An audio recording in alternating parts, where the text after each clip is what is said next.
मान्यवर, अभी एक फैशन हो गया है, आम्बेडकर आम्बेडकर आम्बेडकर आम्बेडकर आम्बेडकर आम्बेडकर। इतना नाम अगर भगवान का लेते तो 7 जन्मों तक स्वर्ग मिलता। बयान दिए हैं। हाँ हाँ बिल्कुल बिल्कुल। देखिए, एक देश के गृह मंत्रालय बताइए जो मंत्री होकर गृह विभाग के, और इतना जनक बताइए बयान दे रहा है, बड़ी यानी कि समझिए उसको बना चाहिए। बेटा जो अभी विषय के अध्यक्ष बना है, बोले कितना पढ़ा लिखा हुआ है, एक से पता गली के बेटा ही बताइए टैलेंट पढ़ा, लेकिन उसको बता नहीं रहा था। क्यों? क्योंकि पास पैसा है। सलाम नमस्कार सत श्री अकाल, मैं रोशन कुशवाहा और आप देख रहे हैं times of Sitamarhi. Times of Sitamarhi में आपका स्वागत है। जैसा कि मैं अभी सीतामढ़ी के रीगा विधानसभा के रीगा प्रखंड अध्यक्ष के पास हूं और इनके कार्यालय में ऑफिस में हूं, आप देख रहे हैं।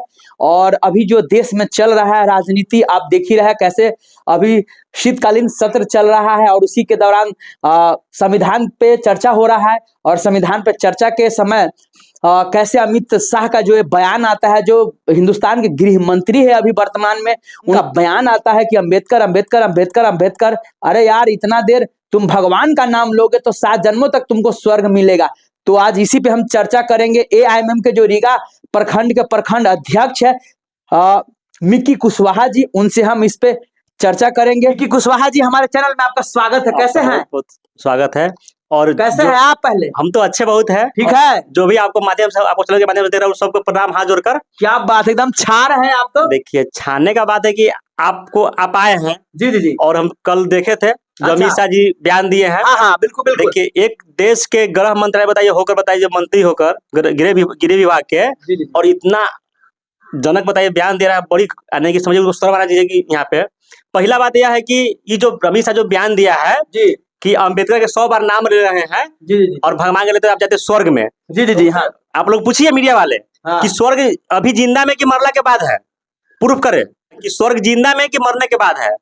और पहला बात ये है कि वो जिस पद पे आए हैं, साहू जी का बेटा है ना अमित शाह, उसे अगर संविधान आ रहता तो उसको बताइए कभी आता लेके सपना कभी देखता कि हम यहाँ पूरा देश के बताइए गृह मंत्रालय बताइए बनेंगे गृह विभाग के अध्यक्ष? कभी सोचा होगा आज तक जिंदगी में? कभी नहीं बनता। इसलिए नहीं बनता कि मनोवादी पहले था, और वो सोच रहा है कि फिर से बिहार में हम लोग अरे भगवान के नाम लेता तो ठीक है, लेता। अच्छा, भारत में जो बोल रहे हैं पूरा भारत में, तो आप ठीक है बोल रहे हैं कि लीजिए, लेकिन कभी बोलिए कि कोई बच्चा अगर भगवान के पूछता है तो बोले किसी का नौकरी हो जाए बगैर पैसा। क्यों पैसा आदमी देगा? हो कोई अगर सांसद बन जाएगा, विधायक बन जाएगा, भगवान का पूजने से क्या दिक्कत लगा है? संविधान रहेगा तब ना देश चलेगा। बोलिए आप। तो इनका एक ही मिशन है कि हिंदू मुसलमान करना है, और फिर से दंगा करेंगे और फिर अपना सत्ता चलाएंगे। और इसका कोई भावना नहीं है। मेन भावना इनका अमित शाह के, नरेंद्र मोदी जी यही सोचते हैं। ये जो कौन बाबा धीरेन्द्र शास्त्री दिन बोला था कि हिंदू राष्ट्र घोषित होना चाहिए, तो उनसे पूछिए ना बाबा से कि यहाँ पे न जाने कितनों लाख मुसलमान हिंदू का बेटा होकर हिंदू मिलकर पता है वहां पे खून के नदियां बहाता देश हमको आजाद करने के लिए। इसके लिए पता है इसको है नहीं, विकास हमारे देश में नहीं होता, इसके लिए पता है इसको है नहीं है। अगर आज दुनिया में कुछ भी है, ये जो बयान दे रहे हैं ना, इनका एक ही मकसद है कि दंगा कराना, और कुछ नहीं है। कि वो भाई हिंदू भी कटे मुसलमान भी कटे, सत्ता में रहिए बिहार हिंदुस्तान में और रहेगा।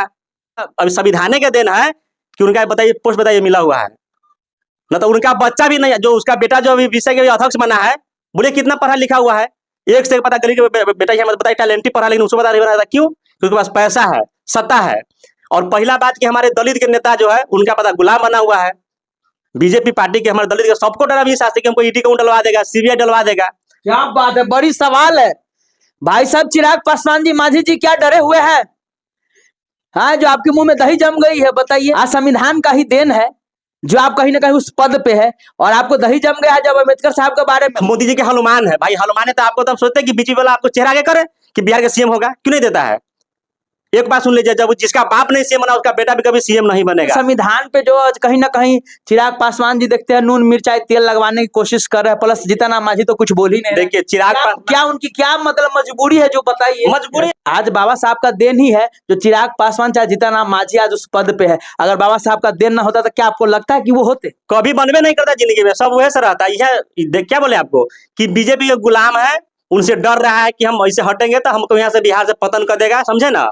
लेकिन दलित में एकता भी नहीं है। सोचता है कि हमारा दलित की जो होने दो। वो तो सोचता है कि यहाँ पे उनका संविधान खत्म कर दिया जाए। बीजेपी रिजापा में भी सोचता है, बात नहीं सोचता, वो सोचता है, उनका अंदर से यही आत्मा है। लेकिन बाहर पे दिखावे कि हाँ हिंदू पसमान के लिए लड़ रहे हैं, युवा के लिए लड़ रहे हैं। क्या भाई, जब से कैबिनेट मंत्री बना है कभी सुने भाषण में कि किस रोजगार के लिए बात किया है? नहीं सुने होइएगा। नहीं। किसी क्षेत्र में पता कमाना चाहिए, युवा हमारे विदेश जा रहे कमाने, कभी बोला है? भल 15 तारीख आया था रीगा चीनी मिल में, सीतामढ़ी जिला में। यहाँ पे हम जब गए, हम भी सुने न्यूज पर, उसको देख रहे तो हम देखा, वो सीधे बोला कि फर्स्ट बिहारी, और कुछ नहीं बोला। हाँ। अरे उसको बात करना चाहिए, फर्स्ट बिहारी बस। तो इसे क्या, सब दिन बोलता है, उनका पता ना बोले कि फेसबुकिया नेता है, दिखाता कुछ और है, बोलता कुछ और है। हमको बताइए कि बिहार में पसमान कितना टिकट मिलता है, चाहे उनका प्रदेश से लेकर जिला तक, सब पंडित जी का इसमें दिया हुआ, बताइए पूरा पद में है। कोई बताइए कि एक भी पसमान के बेटा हो प्रदेश लेवल पे है? नहीं है ना, एक चीजें नहीं है। वो सोचता है कि अगर कोई पसमान के बेटा अगर हमसे आगे बढ़ेगा तो फिर हमारे ऊपर वार करेगा, वो अपना हक मांगेगा, गरीब के लड़ेगा।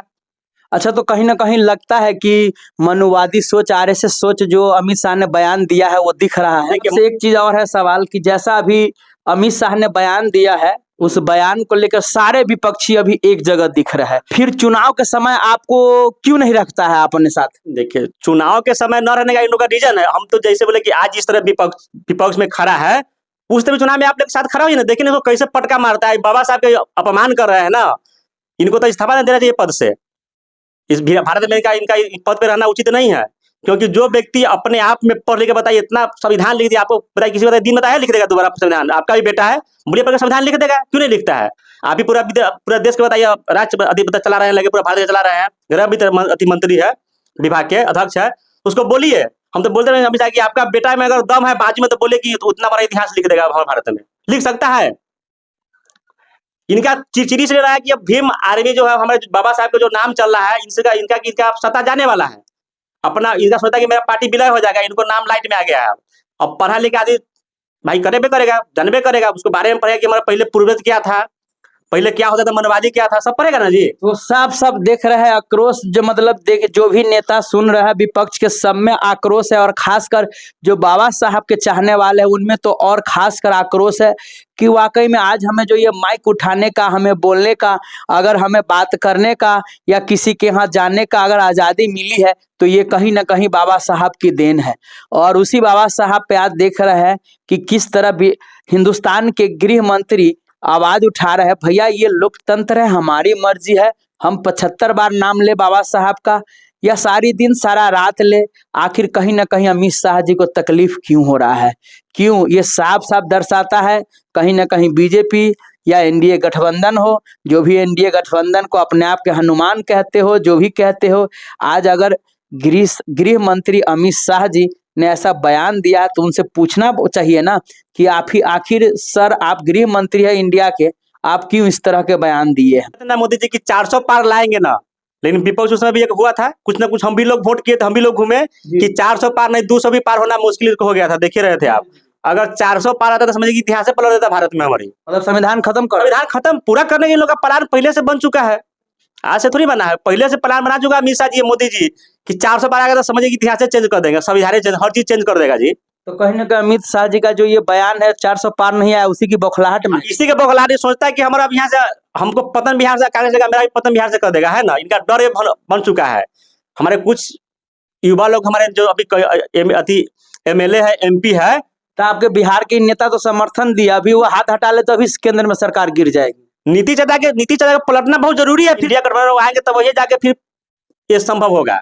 और हम तो सोचते हैं कि हमारे बिहार के राष्ट्रपति चाचा बना चाहिए, नीतीश चाचा को, वो राष्ट्रपति के लायक है पता है, लेकिन उनको देगा कटोरा दे दिया हुआ है। लेकिन हमको लगता है संभव कि जहां तक नीतीश चाचा पलटेंगे, फिर कंफर्म है पलटेंगे, लग रहा है आपको? तो फिर न्यूज चल रहा है, तो देश में सत्ता तो गिर जाएगी नरेंद्र मोदी का, जैसे पलटेंगे तो प्रधानमंत्री बनने जाएगा, फिर चाचा जी बनेगा प्रधानमंत्री, नीतीश चाचा प्रधानमंत्री बनेगा, वही लायक है, ये प्रधानमंत्री के लायक, कोई दूसरा है ये नहीं है। तो साफ इस मामले में एएमएम के जो नेता है वो कह रहे हैं कि अब नीतीश चाचा को प्रधानमंत्री बनना चाहिए, कहीं ना कहीं एनडीए से समर्थन वापस ले लेना चाहिए। क्या विशेष आप लोग का इस पे क्या राय विचार है, आप लोग कमेंट करके जरूर बताइएगा। तब तक के लिए बाय बाय, टेक केयर, देखते रहिए टाइम्स ऑफ सीतामढ़ी।